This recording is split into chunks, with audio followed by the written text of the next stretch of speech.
I Coming mean, I up on check Unleash in with Thyself. myself at least once a year, Yeah. and I usually do this like in January.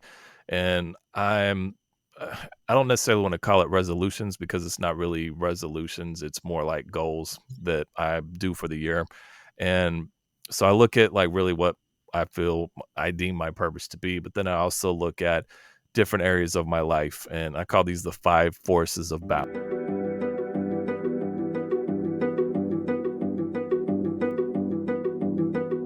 Welcome, beautiful soul, to Unleash Thyself, a podcast where we journey into the depths of personal transformation, spirituality, and growth.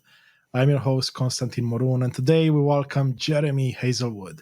Jeremy is a dynamic and accomplished two times best selling author and entrepreneur that has carved a niche as a renowned digital marketing consultant and an inspiring keynote speaker. Now, with a deep seated passion for empowering individuals and organizations, Jeremy has dedicated his career to helping people maximize their talent and purpose. Jeremy's profound insights and strategies have inspired countless individuals to unlock their full potential and align their careers with their true purpose. Now, one of those books that we mentioned as a best-selling is titled Finding Your Edge: How to Unlock Your Talent and Purpose. And here on the show, Jeremy, we talk a lot about purpose, so I can't wait to dive into it with you. But with that, welcome to the show. Cool. Thank you, Constantine. I'm happy to be here and look forward to this discussion. Yes, me too, me too. So I had a chance to look up a few things that you do and you talk about, and I'm excited because I've seen a lot of alignment, and I know our Yeah. audience is going to chew this up and they're going to be so excited to hear us dive even deeper. Now, why do you have talent and purpose highlighted together? Because you see people talk about purpose independently, you see people bunching a bunch of different things, but you rarely see talent and purpose coming together. Yeah, no, that's actually a great question and great way to start out this conversation. We're just going to dive right into it because, what the way that I view talent and purpose are, kind of, I guess, friends of each other. They're not the same. I also would even throw passion in the mix. A lot of people equate Mhm. passion to purpose. A lot of people think that if they're talented at something, maybe that's their purpose. And for me, I think that the talent is almost like a breadcrumb to finding your purpose. And Exactly, yeah. a little bit more in my book, it's like we talk about the difference between passion and purpose. And I really believe like the intersection of talent and passion is where you can find your purpose. If you're really good at something, really talented at something, and you're very passionate about something, which again, talent and passion, very different, there might be something there. I'm not saying that is where your purpose is, but we can start by uncovering what our talents are and what our passions are. And we dive into that in the book. I love that so much because one of the things I focus on with my clients and discussing here on the podcast as well is the idea of discovering your purpose. And in the process, actually, the first steps are discovering or getting clear on your gifts and your Yeah. strengths. And it sounds Yes. like talents are essentially pretty much a combination of the two. And I'll explain how I see it, and I'm curious to see your take. But Sure. for me, I split them up because gifts are things that you were born with. You may not Mhm. realize you have them, but they've been with you all your life and they've been at the root of many of your accomplishments and everything you've Mhm. done in life, good, bad, or indifferent. And Mhm. then strengths are things that you've developed over the years because you were put in a situation where you had to develop a strength. Perhaps in my case, could have been project management skills because I went down a certain path in the corporate world. But Yeah. for you, it could be physical health. It could be that you're a bodybuilder now and that's one of your strengths. Maybe that Mhm. beyond that, there's motivation, dedication, whatever comes with it. Yeah. Now, when you're looking at talents, are you looking at more than just gifts and strengths? Are there any other areas you look at? Because I know you said passion is separate, but I'm wondering Mhm. how you're seeing this and what similarities we have in that area. Yeah, I think talents and gifts, the way that you talk about talents, and gifts, I kind of wrap those up into one Mhm. bow of just talents. And the way that I look at it is, and there's an exercise I do in my book where I have you list out all of your talents. And then I have you list the talents that you enjoy because you may be talented at something, but you may not enjoy it. Like, for example, like I'm talented at Excel and spreadsheets, but I don't enjoy spreadsheets and Excel. So I Yes. don't think that's my gift necessarily, and it's definitely not my purpose, but I have a talent at it. So, but one thing that I believe is that most people are not aware of their talents, period, or their gifts, Exactly. because we're so ingrained in just who we are. We're born, we move in the world, we're within our skin. We don't really have this mirror that we hold up in front of us every day to see how awesome we are as human beings and how unique we are as human beings. And it's not until you get around a group of people and there's certain traits or characteristics or talents about you that excel in a way that it doesn't with other people around you. Just like the people around you have certain traits or talents that are excel beyond what you have. But you don't see it because it's in your skin, And one way I think about it is like if you have kids and it's the first day of school and you measure their height and you mark it on the door jamb and their whatever height is, and then you measure them again at the end of the school year.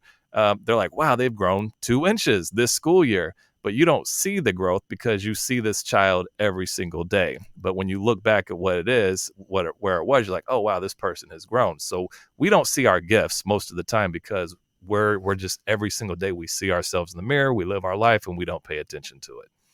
So beautiful, Jeremy. I couldn't agree more with you. And for those listening, let's repeat that because it was so powerful what you said. You don't actually see your greatness Mhm, unless you put the magnifying glass or you stop and ask the right questions. And that's what mhm, I'm hearing from you because, and the example you gave is so beautiful. Like look at the people in your life. They may change a lot for others externally, but not for you because you see them every day. And it's the same with you. And that's what I found as well. And for me yeah. personally, my transformation hasn't really kicked off until I actually stopped, Mhm. reflected, asked these questions, looked at, like you said, not only what my gifts and strengths or talents in your case, but which ones do I actually want to double down on and bring me the Mhm. most joy and fulfillment? Yeah. Because they're not No. all equal, right? And they shouldn't be. Right. Yeah, and I think part of that too is sometimes we struggle with our identifying our gifts because maybe we think we're good at something, but we don't want to either brag about it or be arrogant about something and really claim that gift as, hey, I'm really good at this. And so many times we say, oh, I'm not any good at that. I'm not good at this. Even though people around you, friends, parents, family are like, no, you're really good at this. And maybe you're kind of resistant to that. And sometimes the people around you, and I'm saying sometimes because not always, sometimes people around you can see the gifts in you that you can't see. You haven't given yourself the grace to see that gift. And I think you need to step back, receive what people are telling you, and think that there might be something in there with what they're saying. Maybe I do have a talent at this. And, if you're not doing the work necessarily on yourself, what are other people around me saying? I love that. You're 100% right. Because I've seen it in my life. And I would add one other thing that I've Mhm. seen myself struggle with. And I'm curious to see what you've seen in yourself and others. Sure. But sometimes you also take your gifts and strengths for granted, meaning Hmm. you're good at something Hmm. more so than many other people, but you think that everyone else is good at it as well. Yeah. And it's not something to celebrate. It's not something to be like, pat yourself on the back and be like, you know what, this is amazing. This is a gift I have or a talent I Right. have. Yes, no, Right. and I think that goes back to not being able to see the gift because it's in your body, and people do give you that pat on the back. You're like, no, no, no, that's just, there's nothing special about me. I'm just this certain way, but that certain way that you are is actually your gift. And what are you doing with that? Because that's the question. Like you recognize what your gift is, now what? And that's the whole kind of line of demarcation in your life, understanding what your gifts are, and then now that we know, what are we going to do with our gifts in our life? Such a great pivot there because now we can talk about what do we do. And the way I see it is that we, anything that happens in our life, there's a point at which we become aware of something. Mhm. Yeah. And once we become aware, this choice gets presented, right? Like you said, it's like, what do you do with this? And you can choose to stay the same, which is fine, Mhm. no judgment. Mhm. It's Mhm. just the way it is. Or you can be Yeah. like, wait a second, now I'm aware of this. What am I going to do with it? So, from Mm. what you've discovered, what's the next step? What do you do with it? Man, well, I want to talk about one thing you just said, Of and course. being aware of your gift and what do I do with it now? And you can choose to do nothing. And really what I equate that to is like having this wonderful meal that you've prepared, this, great meats and vegetables and drinks and this the best food that you've ever made in your life. And you make it all and then you just let it sit there on a table and you don't share it with anybody. You don't eat it and it just sits there and rots and does nobody any good. It nourishes nobody. It doesn't provide any value to anybody. And to me, that's what it's like, knowing what your gift is and doing nothing with it. So when you do know, you have to do something with it. So to get into the next part of your question. What do you do then? Where do you start? And I think some of it is like doing some more discovery on yourself because you know your gifts. But I think even with my book, like I walk you through really this framework that you can follow to once you understand these gifts, like what you do next. And I think the next step would be like really to set goals. And, we can dive more into that in this conversation. But, now that you have it, like, let's figure out what we're going to do with it. And let's start to set some goals in order to be working towards something. Yeah, I love that. I want to go back to your analogy there with Hmm. cooking the meal. That's beautiful. So the first step is you're cooking the meal and you're just letting it sit there, right? And Hmm. the next step could be that you're going to enjoy the meal by yourself. But probably that's going to get Mm. tiring very fast. You're not going to enjoy all of it, right? Because it's going to be Yeah. a feast. And then the final step, I would imagine, is when you start to enjoy the meal for yourself, but with other people around you. Yes. And Hmm. that's when you get to fully use your gifts and your talents and Yeah. everything that you talked about in your purpose, really. Because what Hmm. I've come to realize in working with dozens and dozens of people on identifying their purpose, to identify their gifts and strengths and a few other things, I have yet to find anyone that their purpose does not revolve around being of service to Hmm. themselves, of course, first to yourself, but then Yeah. to other people. I have not Yeah. seen anyone that says, you know what, I'm in this game for myself and no one else. Once they do Hmm. the work, because they could come Hmm. in perhaps a bit selfish for their own reasons. Again, no judgment, just the way they grew up or the way they led life. And then through the Hmm. process, they realize that actually they're not as selfish as they think they are. Hmm. And what brings them joy and fulfillment is actually spreading this joy and fulfillment with others around them. What Yeah. have you seen in that area? Like, does purpose usually go with the individual or the group as a service thing? No. Yeah. I do think it's an external piece. And, to dive more into that analogy, when you do share that food with other people, it's like, what does that do for them? It provides them one nourishment. It provides them maybe with satisfaction, happiness, energy, and that's what you're giving when you put something out into the world, when you use your gifts to the world. And I do believe like everybody has a gift, everybody has a purpose, and if you're keeping that to yourself, then you're robbing your legacy. When you're Yeah. gone, like, what did you actually do when you weren't here? So there's legacy wrapped up within your purpose. And if you're holding that to yourself, like, I don't believe that we're designed to have purpose for ourselves. I believe that we are designed to have a purpose so that we can give back to the world, to society, to our community. It doesn't Your purpose doesn't necessarily need to impact the whole world. And I think that's also where maybe some people are scared to do this work. They think, oh, Mm. purpose is such a big, heavy, burdensome word because what if I'm supposed to change the world?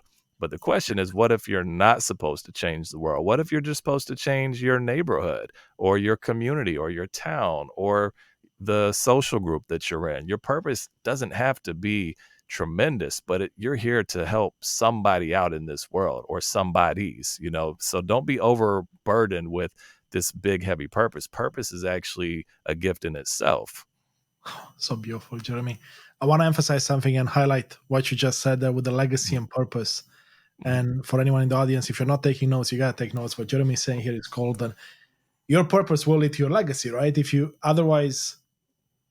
not living your purpose, what legacy are you leaving behind? What message are Yep. you sending to your kids, to the people you mentor, to the people you inspire? If you're not willing to follow in your own footsteps, in your own dreams, in your own purpose, then who is, right? And that leaves that legacy. And I love this so much Yeah. in what you said. And the interesting thing with changing the world, my perspective and the way I phrase this is, first of all, I agree 100% what you said. Most of us are not meant to change the entire world. Hmm. But if you look at every individual in the world right now, my world or my view of the world is very different than yours, Jeremy. And my Sure. world is generally made up of many people that are close to me. Hmm. So by actually standing in my truth, doing all this work, following into my purpose, I'm actually changing the world. I'm not Hmm. changing your world necessarily, but Mm. I am changing my world. And by Yeah. changing my world, then I get to change the world of those people around me as well. So Yeah. in other ways, you're making the world a better place. And if each of us do this, then the Yeah. ripple effect is so massive that we are actually changing the world together. Hmm.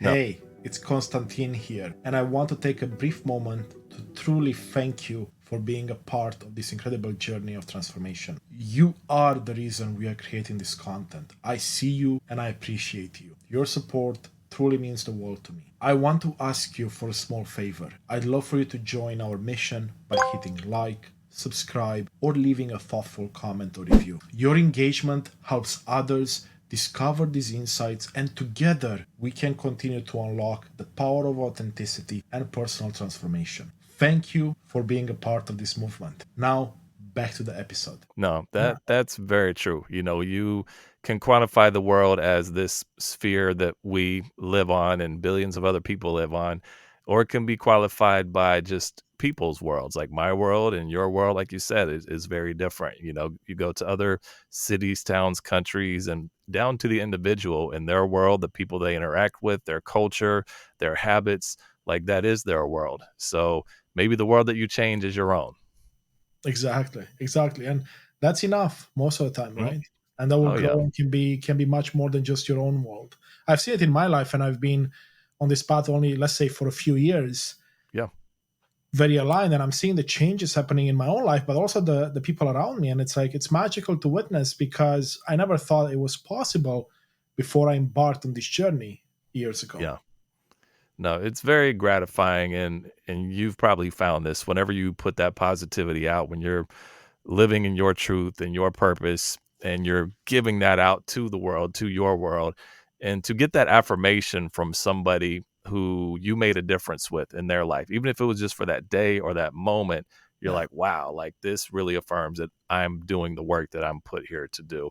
And there's no gratification, there's no amount of money that can really give you that kind of happiness than to know that what you're doing, getting that affirmation that you are on the right path. Like it's so much freedom in that.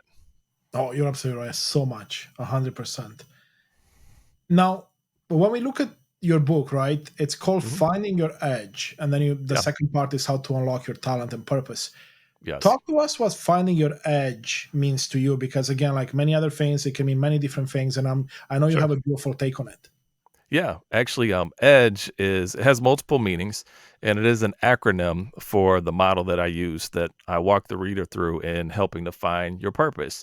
And EDGE stands for eliminate distractions, discover yourself, generate goals, and enact discipline. So each Mhm. of the chapters walk you through this model. So that's one piece, and we'll dive further into that here in a minute. But also, EDGE is like the beginning of one thing and the end of another thing. So it's really this line of demarcation in your life where the old you, before you knew what purpose was, before you did the work on yourself, was one way.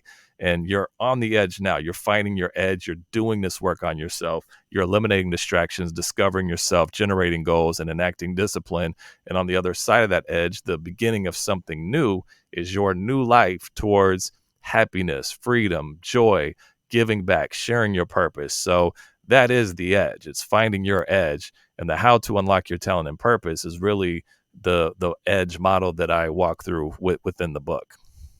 Yeah, that makes sense. All four of those parts are very important on their own. So I can imagine once you combine them, how it brings everything together. What Yeah. would you say is the most challenging part of implementing a system like yours Mhm. or a framework like yours that people, stumble with?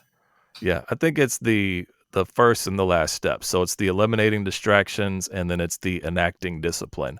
So if we can't pause for a minute, or longer than a minute is very, relevant. There's Yeah. no time. People say, I haven't seen you in a minute, and it could be like 10 years, or I haven't seen you in a minute. It could be like last week.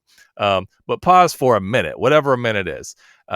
Being able to do that and eliminate things in your life that are taking your attention away from you doing the work on yourself and you accomplishing your purpose, that's really, really hard for people because these are our habits. It really is breaking a habit. And it's everything from like use of your cell phone. It could be like social media, games, could be a gaming console, it could be TV, it could be food, it could be toxic friends in your life, it could be other relationships, could be substances, substance abuse, different things that you are investing and spending your time with that are not giving you a return on that time, towards your purpose. And being able to eliminate or manage those is really, really difficult because you're not used to having to do that. So that's the first burden, or the first obstacle rather, that you're going to meet when you're trying to do this work. The last one, enacting discipline, is like once you've eliminated distractions, learned, done all this work on yourself, which I walk through some things in the book that help you do that,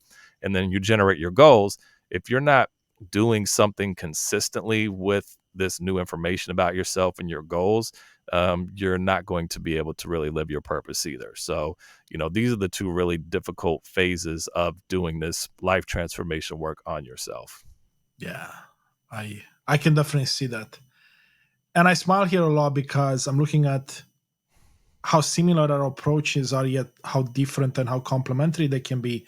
Hmm. Because what I've realized on my journey, there's a famous book and, of course, author by the name of Simon Sinek, which I would imagine you're familiar Hmm. with, and many in the Yeah. audience would be. And about, what was it, 10 years ago now, maybe a bit less, I stumbled upon his books that find your why, or start with why and then Hmm. find your why. And Yeah. that's kind of what got me interested to really understand purpose at a deeper level. Hmm. But what I was missing, and the reason it took me a lot longer to get to finding it, was that first step you kind of mentioned there, which were the distractions, but they were actually wrapped up in what I call my foundation, my psychology. So my thoughts Hmm. and beliefs about myself, others, and the world, which if I felt like an imposter, for example, which I did, right? If I had low self-confidence, or I Hmm. had a lot of self-doubt, or I was procrastinating, which are all symptoms of a bigger issue, they would Hmm. prevent me from eliminating distractions and actually working on the things that matter, even though I was successful in so many areas of my life, including my career. Yeah. And to your point, like when we're talking about eliminating distractions, I would imagine, I'm curious if you can talk to us a bit more about that.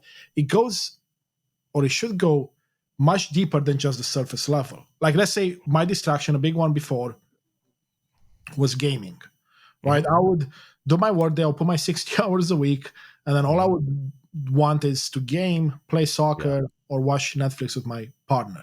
But Yeah. that for me was a big distraction from actually Hmm. facing the deeper issues that I was having in my life: depression, burnout, Hmm. anxiety, um, procrastination, hesitation. There's a slew of them.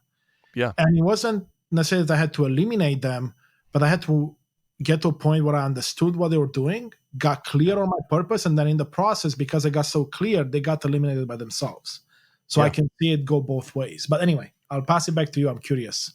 Yeah, no, and I think the world that we live in now, we are constantly fed with distractions. Yeah. So, I like to say we've kind of been thrown into this sea of distraction that we never really agreed to join. It's just the way the Yeah. technology shifted, the way that culture shifted, and we're just here. We're sinking.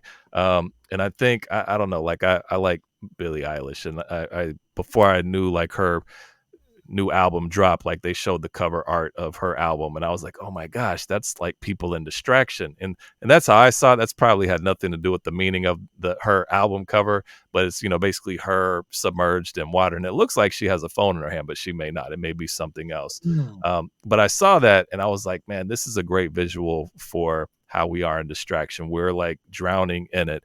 And I think about like history of technology, and we think about like way back in the day how there was like the telegraph, and people used to communicate with the telegraph. That was before you and I were born, and maybe before our grandparents were born. I don't know. But then the telephone came along and it replaced the telegraph. For a little while there was kind of some overlap where people were using the telegraph and the telephone to communicate, but then technology continued to advance, and then cell phones came about eventually. And cell phones didn't replace technology, it added on top of it. So now through our cell phones, it's actually, you can watch movies, you can talk on the phone, you can play games. So it's putting everything there. So instead of replacing a distraction, you're like bringing the chorus of distractions together All of in them. one location. Not to mention, like, if you want a game on a big screen TV, like you have that option as well. So, to your point, I think that we can fall into these habits of kind of like checking out, because let's be honest, life is stressful. Like if you have a job, especially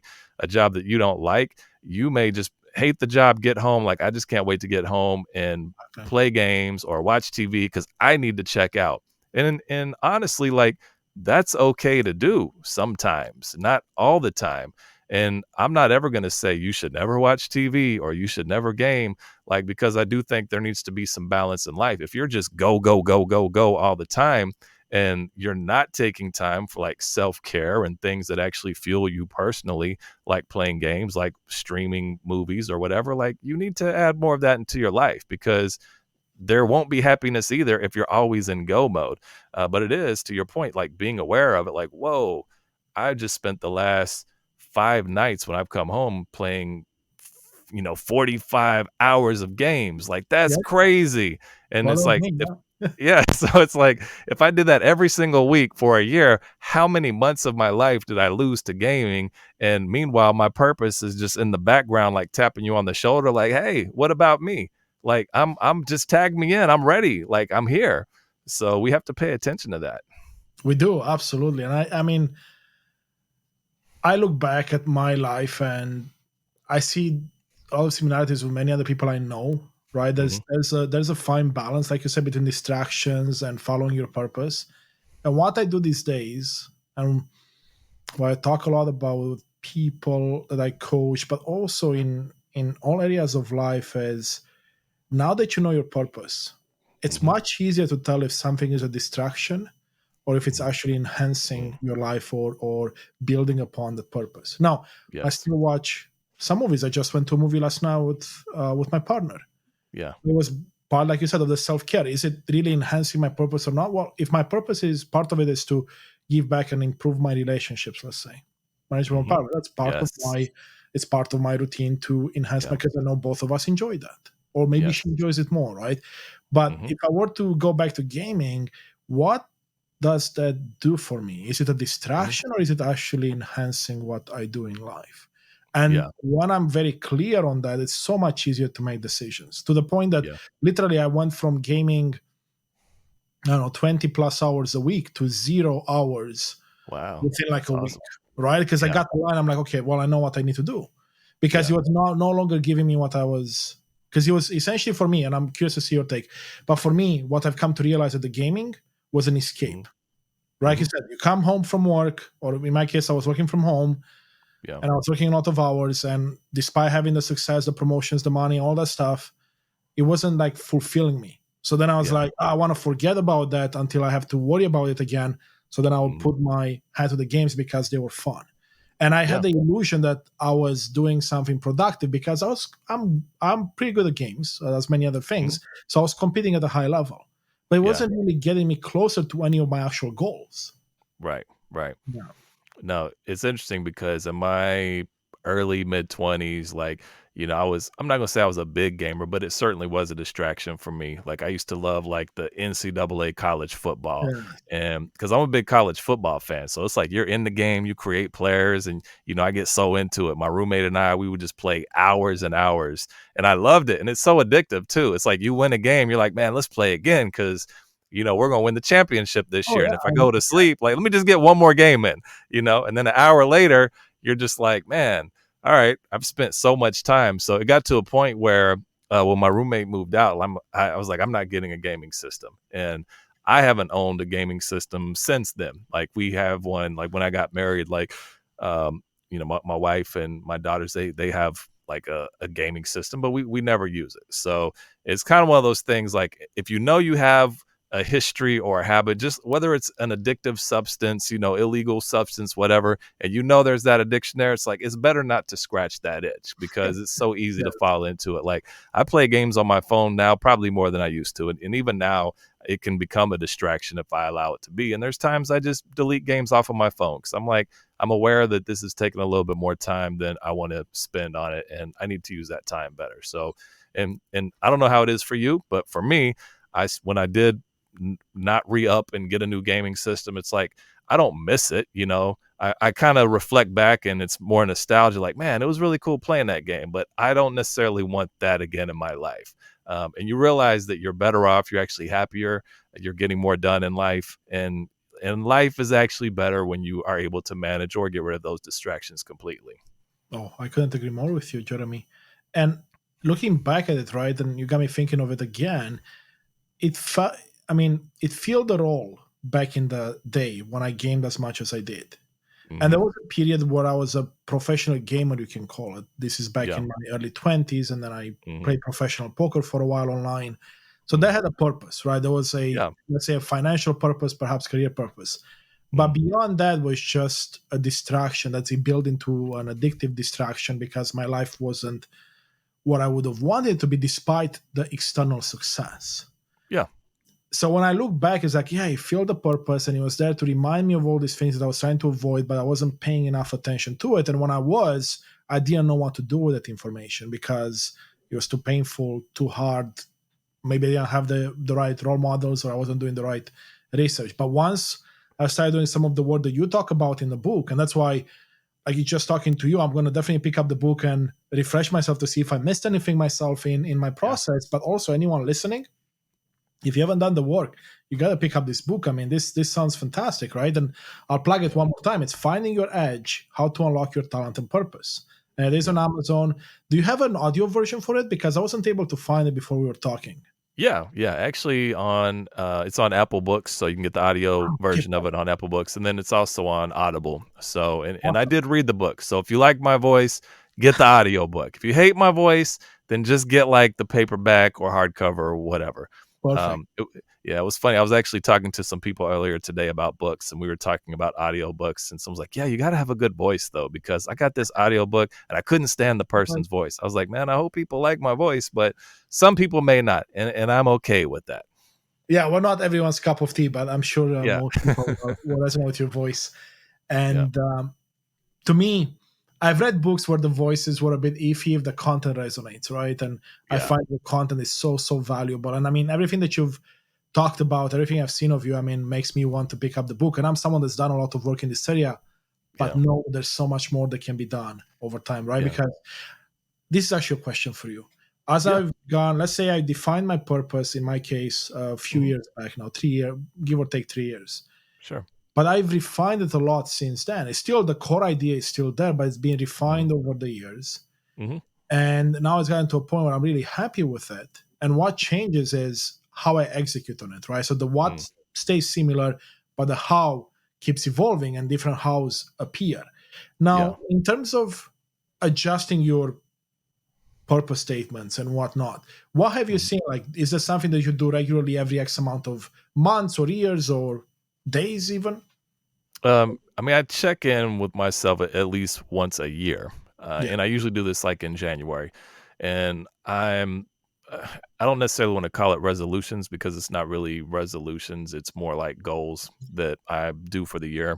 And so I look at like really what I feel I deem my purpose to be, but then I also look at different areas of my life, and I call these the five forces of balance. And this is like your family life, your professional life, your health life, your spiritual life, and then your personal life. Yeah. So, and I create goals within each of these. So, kind of like you were saying earlier, like you went to the movies, and it may not necessarily be uh, your purpose, but that means something to you and your partner. So, to me, I would categorize that like that's part of my personal life, and I need to have balance there with these other forces in my life. So, I create goals around each of these, and I check in, and it's like you said, the way that you execute your purpose may be different. Now, I define my purpose as being a messenger of hope. So one way to execute it is right now we're having a conversation, and we're Yeah. talking about positivity, we're talking about hope, we're talking about life transformation. But what's to say that I can't create a whole product line with inspirational messages on it to create hope in that way as well? So I think once you know your purpose, like in time, it will evolve how you execute it because you live more and you determine how your purpose can be used in different ways that maybe you didn't think about when you first started uncovering what your purpose was. And I also believe that I used to believe that you're put on earth to do one thing. Your purpose is to do a thing. And since I reflected on this more over the years, I think that your purpose can shift over time. I think maybe your purpose right now in your life is to do X, but fast forward 10 years, 20 years, maybe your purpose is has evolved to do something different. So just because in your 20s, you think that you're supposed to do this your whole life, maybe you are, but maybe this is what your purpose is for the season. So it's mainly like finding what your purpose is for now that can have longevity, that can have lasting impact, and that can build your legacy. And it's okay to be wed to that, but it's also okay if you're starting to get an itch or some awareness that there's another way or calling for you along the way. Entertain that as well and see where that journey takes you. Yeah, I couldn't agree more on that. And truly, like if I look at my journey, because I know it best, the what, which is my, or the why, you could say, right? The purpose, right? Hmm. And the what comes a bit after, you could say as well, which is what are my gifts and strengths that enhance my purpose, that let me Yeah. execute on my purpose. Hmm. Those will sometimes evolve, right? Because you're, in your case, of talents, right? Like you can learn new talents so you can actually execute on your purpose better, which then opens up more avenues to actually execute on it, or the house. So I Yeah. can definitely see, like you said, like the various seasons, right? I see it in my life, like as I'm evolving to this process. Like let's take an example. I started this podcast as a way to give back and execute on my Hmm. why. And my why, Yeah. by the way, my statement is um, to inspire and empower individuals to shine their light bright. And what does I that love mean it. to me is Hmm. essentially to get people to come from their heart, to understand who they are, and bring all of themselves to the world, regardless of what others may think of them.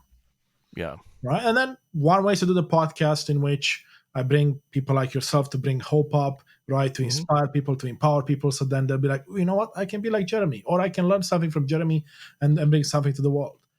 Yeah. But now, as I've done that and I became a guest like yourself, I've been on like 80 plus podcasts in the last year. Yeah. I've realized I like speaking and sharing my story. So that's another Hmm. way to inspire and empower people. Yeah. I built a strength in that, or a skill, or a talent Hmm. in the way I talk, or the way I present my story, and all of that. Yeah. Right? Is it perfect? No, but it's evolving, which means now it's opening up avenues of public speaking on Right. stages, Yeah. right, or other bigger audiences. Let's say bigger podcasts, or perhaps you can go on the news, or you can go on shows, right? Hmm. And that's how I see this evolving as well, because essentially you grow as a person, which then is still building up on the same purpose. It's just enhancing it Yeah. to the next level. Right, right. No, I agree with everything you're saying 100%. It's like birds of a feather here, man, and I certainly can congratulate you for the work that you've done. Starting a podcast is not easy, and appearing on podcasts is not easy. But ultimately, you have a message, you have a gift, and people this is how I look at it with the work that you and I do. Um, we do like we can call it like self help or self affirmation or life transformation. You can categorize it whatever, but there's a lot of people that do what we do. And quite honestly, that kept me from doing this work for a while because I was like, why would somebody want to hear Likewise. what I say? There's a million people that do what I do and probably say something similar to what I'm saying. But there's also like you're different from me, and the way that you speak, the way that your experience, the way that your walk in life is, there are people who are going to relate to you a lot more than they relate to me. And you know what? There's going to be people that relate to you and me a lot more than they relate to maybe a very popular person that's doing this kind of work, like a Tony Robbins or somebody like Exactly. that, that's like a mega star and that's related to this work. Because not everybody likes him or other people that are, of that status. But our stories, like the way I look at it is, I'm just a regular person. I certainly have ups and downs in my life. I have life experiences, um, but I also have a message to share based on that. And when we get to talking and you get to learn more about me and my story, just like when you share your story, people are like, wow, like I can so relate to that because I've gone through that too.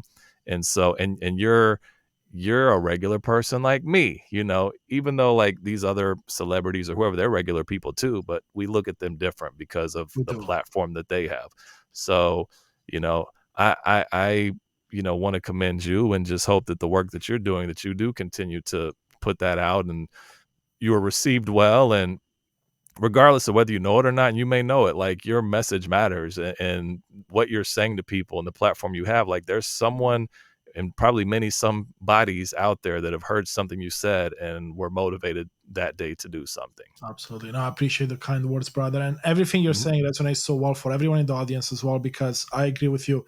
Everyone has such a unique story and message, even though we feel it may be too similar to someone else, there's someone out there can truly benefit from it. Mhm. And you look at this space and you're right, there's so much technical competition, but then there's Mhm. not, because at the end of the day, we as human beings, the way I see it, and psychology has proven this so much, in spirituality too, is we're not meant to do this life alone. We're not Yeah. meant to be a lone wolf and to just trample over each other and go to the top. If you Yeah. actually combine your strengths and energies and purposes together, it can be so much more fulfilling for everyone involved and can have a much bigger impact. Now, it's okay Yeah. to start on your own, perhaps, but then allow others to come along on the journey. And I've Yeah. had many coaches, let's say life coaches, I've talked to recently, either on the podcast or separately, and some are very lone wolfing it in the sense that they're afraid that if they were to partner with someone or would open up, then they would lose territory. And that's okay. No judgment there, because I've been in the Yeah. space. Mhm. And what I find is that those that actually open up and allow others to come in, Mhm. partner up with, they go so much farther and faster. It's actually blowing my mind. And it's not like, again, I grew up in Eastern Europe. You know, I talked about Yeah. this before we Right. jumped live, and it was all about lone wolfing. It's all about like, you got to look out for your own, you got to Mhm. trample over others. And then, I came to North America, and guess what? It's the same thing Oh, yeah. with different clothes on it, Yep. Yep. right? Because the American dream, or like the capitalist way of doing things, again, not necessarily always bad thing, but like it's about kind of like, you're competing with people, not Right. collaborating with people as much. Yeah. And the way that I view competition has evolved quite a bit, because you and I have a similar space, and honestly, we could be considered competitors. And the way I look Sure. at it, like, I don't have competition. Like, what is competition for me? Like, there's so many people in this world that just need hope. Like, I don't have a monopoly. No single person has a monopoly on hope, So I'm like, so there's two ways that I get inspired. One is that, in my mind, I talk a little bit about this in the book. Like, I envision this other version of me or a competitor out there. It could be Constantine over there, and I'm waking up in the morning. Constantine's waking up in the morning, and Constantine, I know he's going to be like working on a podcast, working on some other message. So I have to get up and I need to do the same thing because he's not going to outwork me. But at the same time, I'm like, hey, if we're sharing the same space, you inspire me. And I hope that you can inspire your audience and I can inspire my audience. But I don't look at it as a competition. I look at it as like, this person is motivating me to become a better version of myself. But there's enough people in this world where they can all get nourishment from our messages. Just like you and I, we probably tap in to different people that help to nourish us, and the positivity and the things that we take in. So it's like there's this.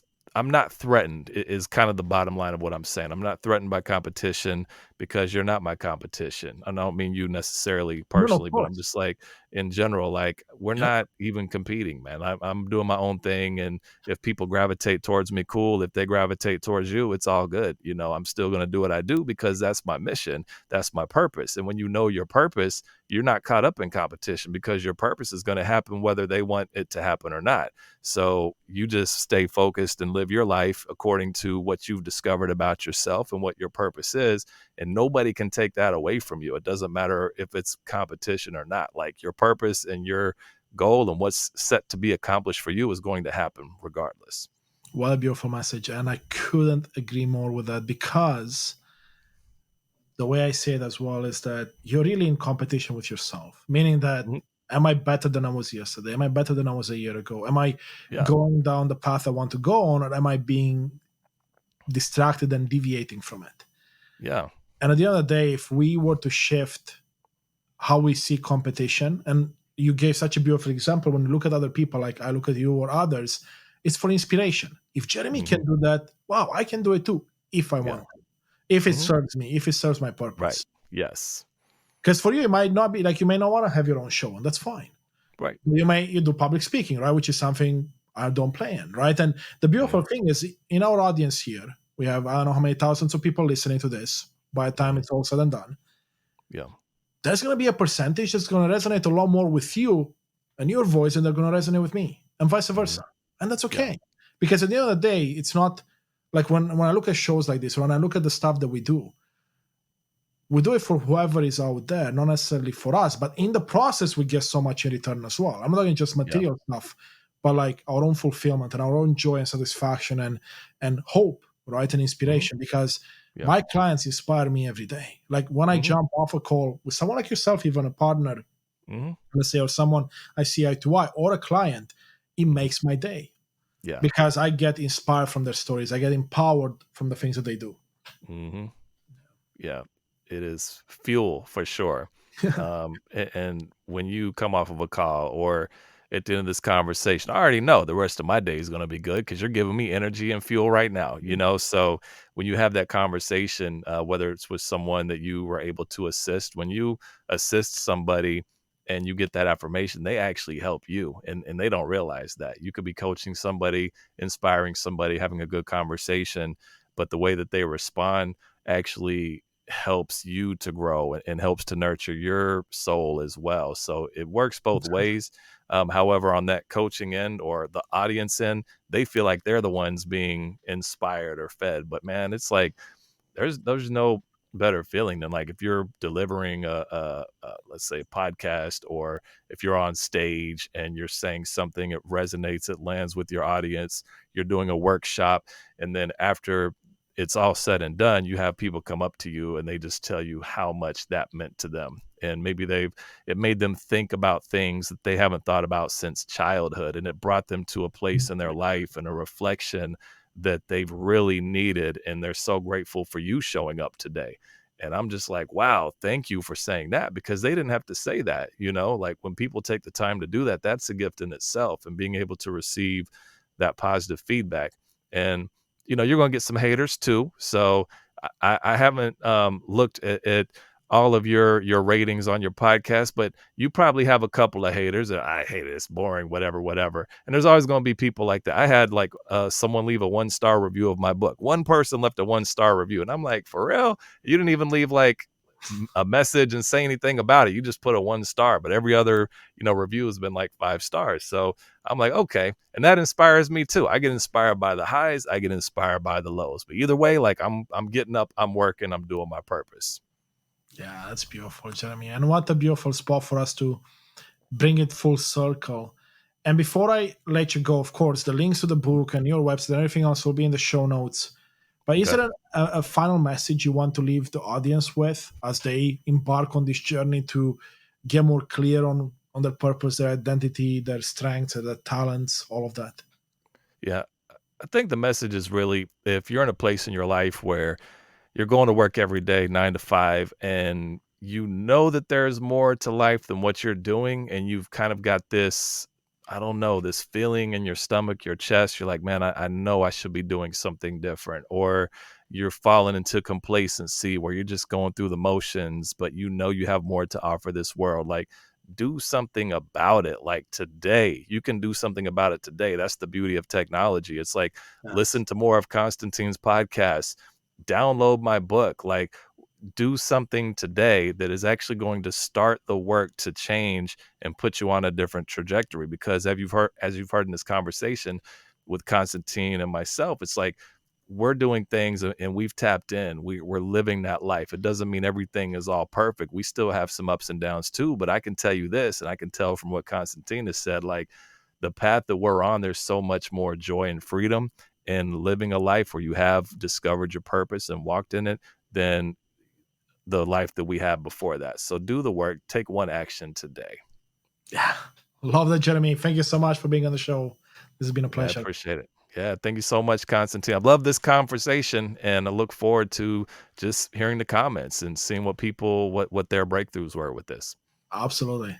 Thank you so much for joining us on this exploration of personal transformation. Your presence and engagement are at the heart of what we do, and I sincerely appreciate you, your time, and thirst for knowledge, inspiration, and empowerment. Please consider showing your support by hitting like, subscribe, leaving a comment, or writing a review. Your engagement not only fuels our mission, but also helps others discover these insights. For more daily guidance on personal transformation across the mental, emotional, spiritual, and physical realms, be sure to visit our website at unleashthyself.com. You can also find us on Instagram at Unleash Thyself Today, TikTok and YouTube at Unleash Thyself, and there we post daily content designed to inspire and empower you on your journey. If you have any specific thoughts, questions, or feedback, I truly value your input. I would love to hear from you. Together, we're building a community united in authenticity and purpose. Once again, thank you for being a part of this movement. Until next time, continue to embrace your true self and live a life on purpose, with purpose. See you in the next episode.